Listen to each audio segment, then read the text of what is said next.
নমস্কার, আমি রত্না দেবনাথ, পানিহাটির বিধায়িকা। মেয়ের বিচারের লড়াই করতে করতে রাজনীতির কদর্য চেহারাটা আমি একটু হলেও চিনেছি। বিভিন্ন সময়ে আমার প্রতিবাদ আর অন্যায়ের সঙ্গে আপোষ না করার ভাষাকে দাবানোর জন্য অনেক অপপ্রচার আমি শুনেছি, সহ্য করেছি। আর আমার আরেকটা কোনো ছেলে মেয়ে নেই যার জন্য আমি বা আমার স্বামী অর্থলোভ করবে। আর একজন মা হয়ে অর্থলোভ আমার যদি থাকতো তাহলে আমার বিজেপির পতাকাই ধরতে হতো না। মমতা কোটি টাকা আমাকে অফার করেছিলেন, টুকরো টুকরো হতো না যদি ডাক্তার দেবনাথের মা লোভী হতো। আর অর্থলোভ থাকলে তো মেয়েকে ডাক্তারই পড়াতাম না। পানিহাটিতে রাজনীতি করে টাকা কামানো তো শিখিয়েই গেছেন নির্মল ঘোষ ওরফে নান্টু ঘোষ। প্রমোটার টিঙ্কু আর টিএমসি কাউন্সিলর গ্রেপ্তার হওয়ার পর থানায় ছুটে গেছিল কে বলুন তো?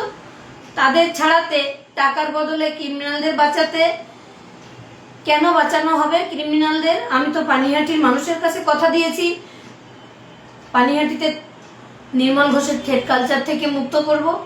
তাহলে কারা বাঁচানোর চেষ্টা করছে? এই বাবলা ধর, রঞ্জিত ঘোষ, বিট্টু, এই নামগুলো এখনকার তোলাবাজদের নতুন ঠিকানা। বিভিন্ন লোকের মারফত আমার সহকারীদের মেরে ফেলার হুমকি দিয়ে বলা হয় যাতে অবিলম্বে তারা আমায় ছেড়ে চলে যায়। আমি আবারও বলছি, তার সব অপরাধ আমার জানা। ভোটের আগে যাকে বাড়ি থেকে ডেকে রাজনৈতিকভাবে আমি আমার পাশে নেতা হতে দিয়েছি, সে আজ টাকার বিনিময়ে তৃণমূলের তোলাবাজদের আমার মেয়ের খুনের ঘটনার অন্যতম অভিযুক্ত সঞ্জীব মুখার্জি, নির্মল ঘোষ, সোমনাথ দে, এদের রক্ষা করার ভূমিকায় আমাকে এবং আমার স্বামীকে কালিমালিপ্ত করতে ব্যস্ত। আমি শুধু মুখে বলছি না, প্রমাণ দিয়ে তাদের বিরুদ্ধে ব্যবস্থা নিতে আজ মুখ্যমন্ত্রীর সঙ্গেও কথা বলবো। পাশাপাশি শৃঙ্খলা রক্ষা কমিটিকে লিখিতভাবে ব্যবস্থা নিতে বলবো। দণ্ড মহোৎসব সুষ্ঠুভাবে পরিচালিত হবার পর যারা আমার স্বামীকে নিয়ে কুৎসা করছেন তারা ভুলবেন না যে অন্যায়ের বিরুদ্ধে আমার প্রতিবাদ কতটা তীব্র হতে পারে। আমার পরিবার বা আমার অফিসিয়াল কোনো কাজে নিযুক্ত ব্যক্তি কোনো অন্যায়ের সঙ্গে জড়িত নেই। আগামীতে হলেও আমি তাদের বিরুদ্ধে ব্যবস্থা নিতে দ্বিধা করব না। মন্দিরের অর্থ মন্দিরের উন্নয়নের জন্য ব্যবহার হবে, তাই আমি সিদ্ধান্ত নিয়েছি মন্দিরের টাকা সরকারি সংস্থার নজরদারিতে একটি ট্রাস্টি জমা রাখা হবে এবং পুরোহিত সেই ট্রাস্টের অংশ হবেন মাত্র। মন্দিরের পুরোহিতের গাত্রদাহের কারণ সে এবং তার তৃণমূলের বাবারা বিগত দিনের মতো আর টাকার ভাগ বসাতে পারছেও না। টাকার বাড়িতে আনার দাবি সর্বৈবই মিথ্যা। মন্দিরের টাকা লুটের স্বপ্নে যারা এত বড় মিথ্যের সাহস জুগিয়েছে তাদের স্বপ্নে জল ঢালতে আমি এসডিওকে জানিয়েছি মন্দিরের জন্য ট্রাস্ট গঠন করে মন্দির উন্নয়নের জন্য সব টাকা হিসেব করে ট্রাস্টে জমা পড়বে। লুটোত্রাস বন্ধ করতে কথার অপব্যাখ্যা করে আমার স্বামীকে জড়িয়ে ষড়যন্ত্র করেও ভয় দেখিয়ে আমাকে প্রতিবাদ থেকে সরানো যাবে না।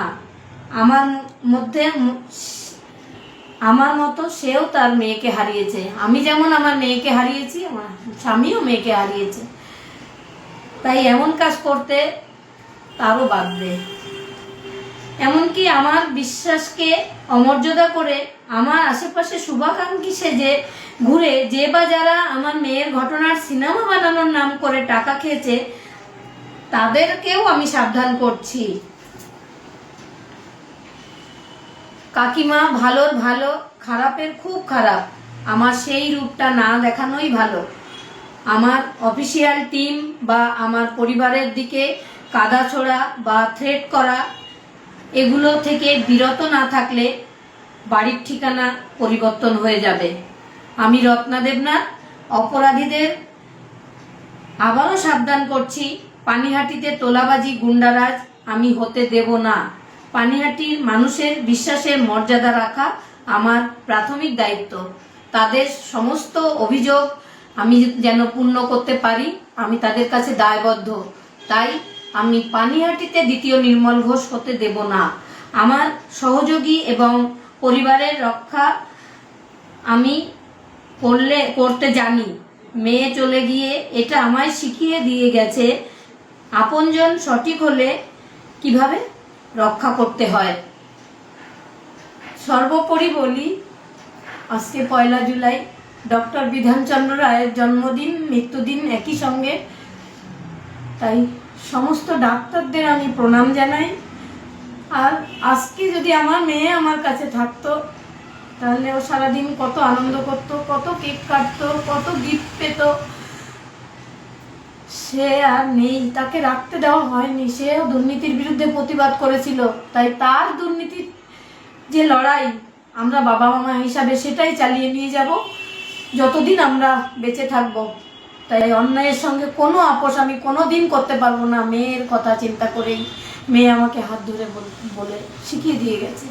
তাই সমস্ত ডাক্তারদের আমি চেতনা হোক, সেই আরজি করেন, তারাও ডাক্তার যারা আমার মেয়েকে খুন করেছে, তাদেরও চেতনা হোক, যেন আর কোনো মেয়েকে স্বপ্ন পূরণ করতে তার কাজের জায়গায় গিয়ে এইভাবে, বিশেষ করে ডাক্তার যারা ভগবান মনে করে মানুষ, তাদের একটু সুবুদ্ধি হওয়ার প্রয়োজন, তাদের চৈতন্য হওয়া সত্যিই প্রয়োজন। যে অরাজকতা চলছে এখন সমস্ত হসপিটালে, সবাই ভালো থাকবেন, সুস্থ থাকবেন এবং আমার উপর ভরসা রাখবেন। নমস্কার।